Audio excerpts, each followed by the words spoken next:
2006년 학교폭력에 관한 충격적인 사건이 세간에 알려집니다. 피해 여학생은 16살의 여중생. 죽을 만큼 고통스러웠어요. 피해 여학생은 같은 학교의 아이들에게 집단 구타를 당하고 온몸에 화상을 입어 만신창이가 된 채로 병원에 입원했는데요. 대체 이 여학생에게는 무슨 일이 있었던 것일까요? 칸나의 일기. 2006년 5월 청주의 한 여자중학교. 수업을 듣고 있는 학생들 사이로 어딘가 불안해 보이는 한 여학생.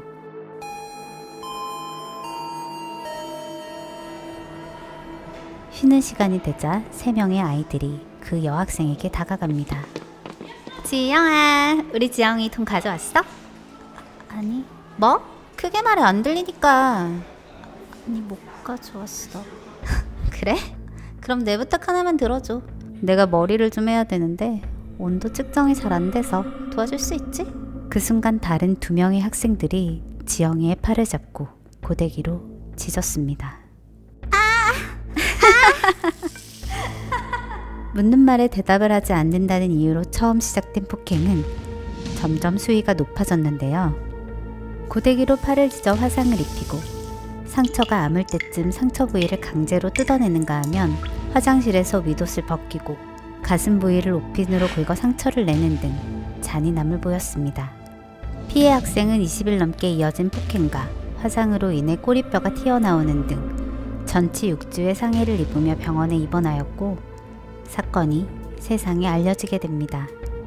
학교와 교육청이 진상조사에 나섰지만 별다른 단서를 찾지 못했는데요.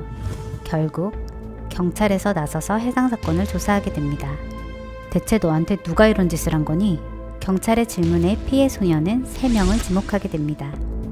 하지만 가해자로 지목된 3명의 아이들 모두 폭행 사실을 완강하게 부인했는데요.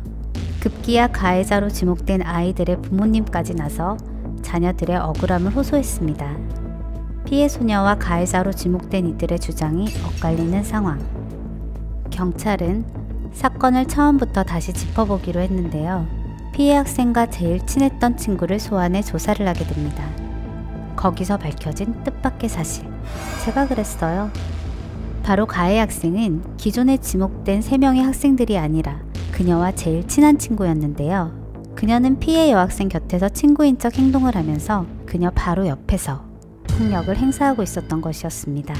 심지어 이 가해 학생은 피해 여학생에게 경찰이 누가 그랬냐고 물으면 내 이름 절대 말하지 마 라고 협박을 했습니다. 해당 사건의 전말이 밝혀지며 주범인 가해 학생은 구속이 되었고 제대로 대처하지 못한 학교와 교사들은 행정처분을 받았다고 합니다. 이 사건은 최근 넷플릭스에서 인기리에 반영되고 있는 더 글로리의 고데기 사건의 내용과 흡사하여 다시 주목을 받고 있는데요. 하지만 더 글로리 제작사 측은 실제 사건을 바탕으로 촬영하지 않았다는 입장을 고수하고 있다고 하네요. 어떤 이유에서든 폭력은 합리화가 될 수 없습니다. 학생 여러분, 나중에 후회할 듯 하지 마시고 친구들과 사이좋게 지내세요.